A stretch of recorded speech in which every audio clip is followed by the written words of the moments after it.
Hello again.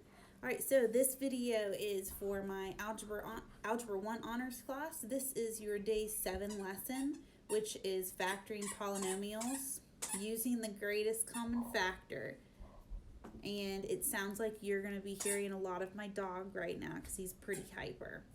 And he has his squeaky toy. So if it gets too bad, I will go take it from him.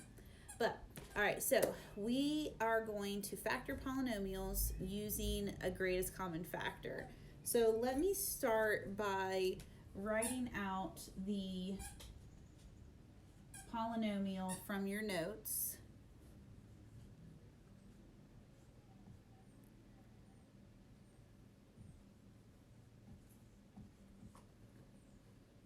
And then remind ourselves what a greatest common factor is, and then apply that to this, which I just realized is kind of crooked. All right, so hold that thought.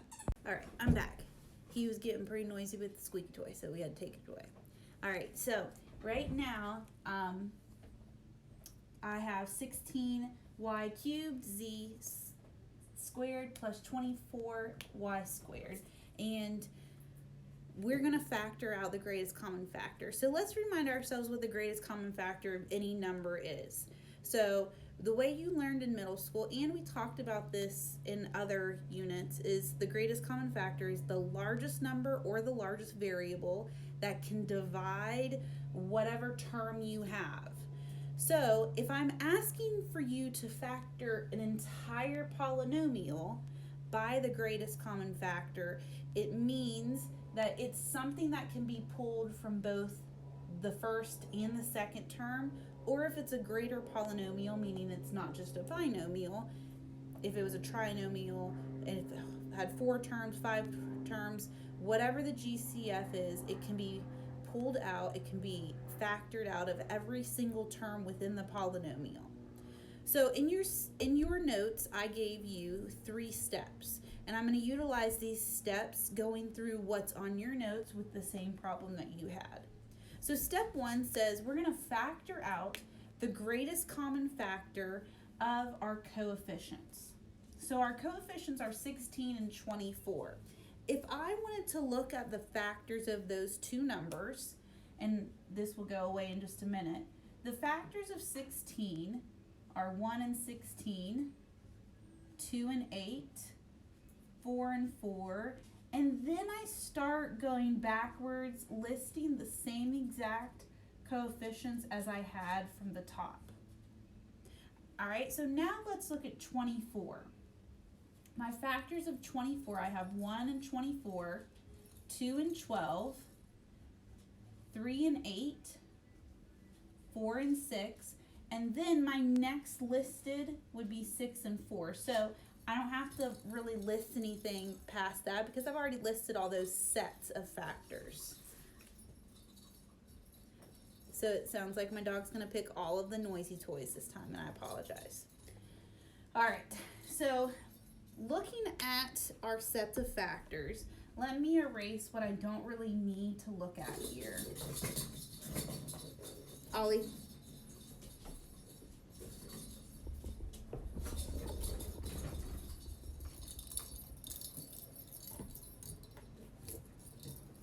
All right, so I want to figure out the biggest number that I see on both of my lists, which obviously the biggest number here is 16. I don't see that over here, and then 24, so on and so forth. So you all should quickly be able to find that 8 is the greatest common factor between 16 and 24. So step 1 is identifying just what we did here. Now, do you have to write out your factor trees? Absolutely not. But if it helps, just write it on the side of your paper. All right, so step 1 is finished.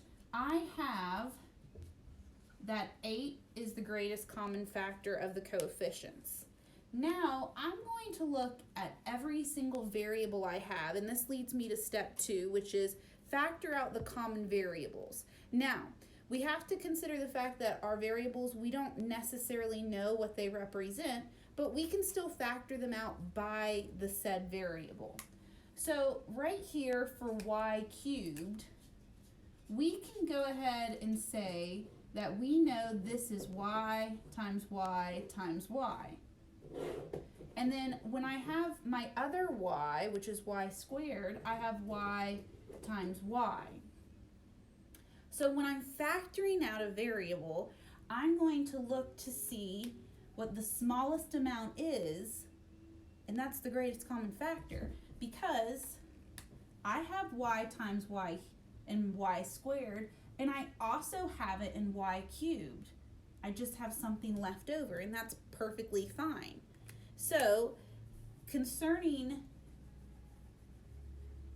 your variables, you first look at your same variables. It doesn't mean that it has to be a like term, because these clearly aren't like terms. They're just a like variable.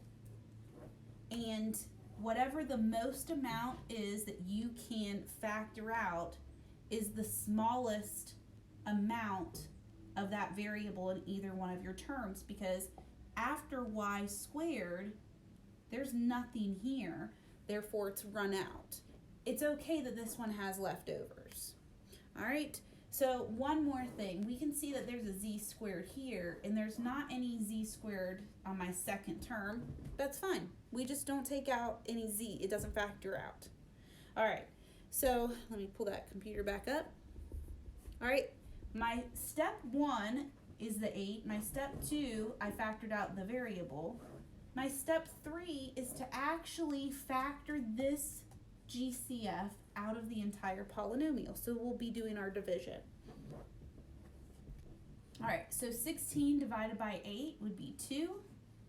And then if I did y to the third power divided by y squared, think about your quotient of powers property. That means I would just subtract my exponents, or think about that factoring as well. I had 1 left over. And then z squared.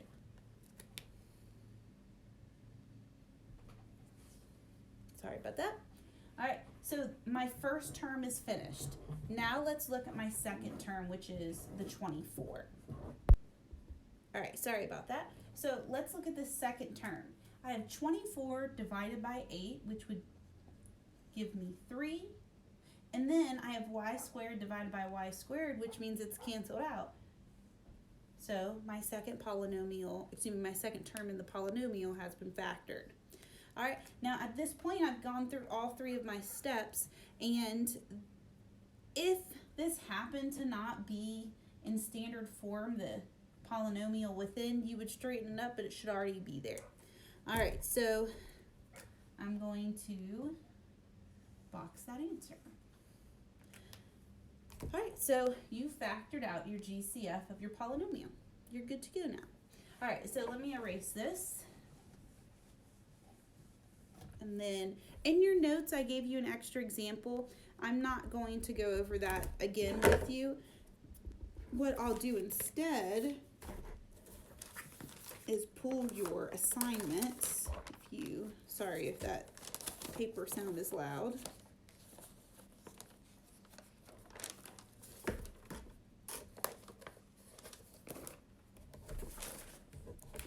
So your assignment was the self-checking paper, Why Didn't the Piano Work? Which was this right here. All right, so if I wanted to go over another example with you, I would pick something in set 4 just to make sure that you were good to go, because those are a little bit more complex. All right, so let me pick, I'll pick letter C. So again, this is in set 4, and it's letter C. In letter C, I have 15x cubed y minus 35 x squared y squared plus 40 x y cubed. All right, so we're going to go through those 3 steps just like our notes say. We are going to find the GCF of the coefficients, and then we're going to find the GCF of each individual variable, And then finally, we're going to factor out whatever that GCF is from the given polynomial. All right, so I have 15, negative 35, and positive 40. So when I factor this out, I need to also consider that this is negative. When I factor something out, this should still remain minus or negative whatever value I have.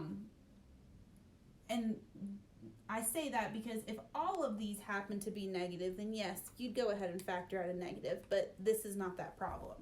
All right, so I have 15 as my smallest number, so that's where I'm going to pull my factors from. So my factors of 15, I have 1, 3, 5, and 15. All right, so starting from the largest number, 15 cannot evenly divide 40. Therefore, that's out of the picture because it has to get all three. Then 5, we know these are all multiples of 5, so 5 would be the GCF of the coefficient.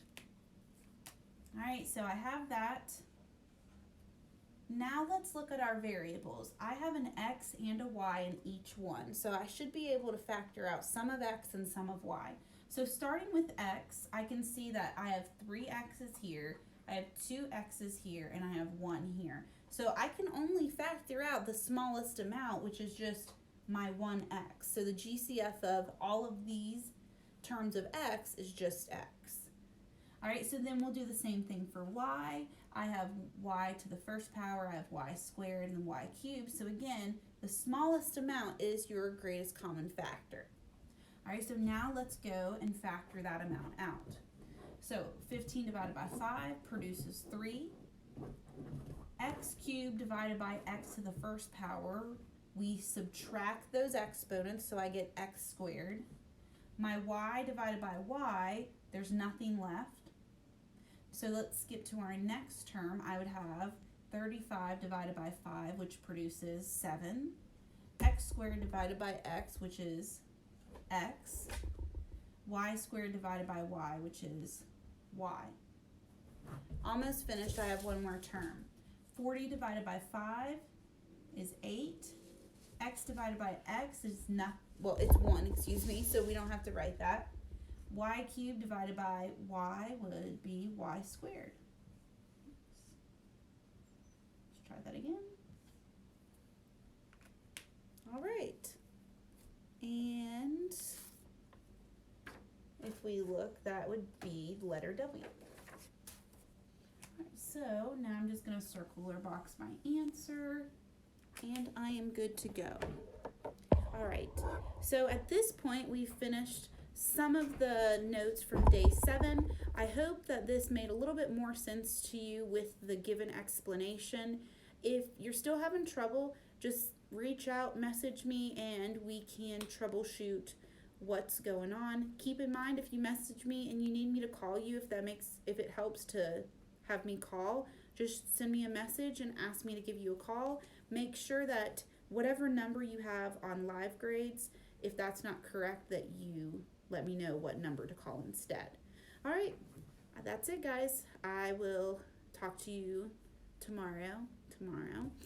I hope all is well. Bye-bye.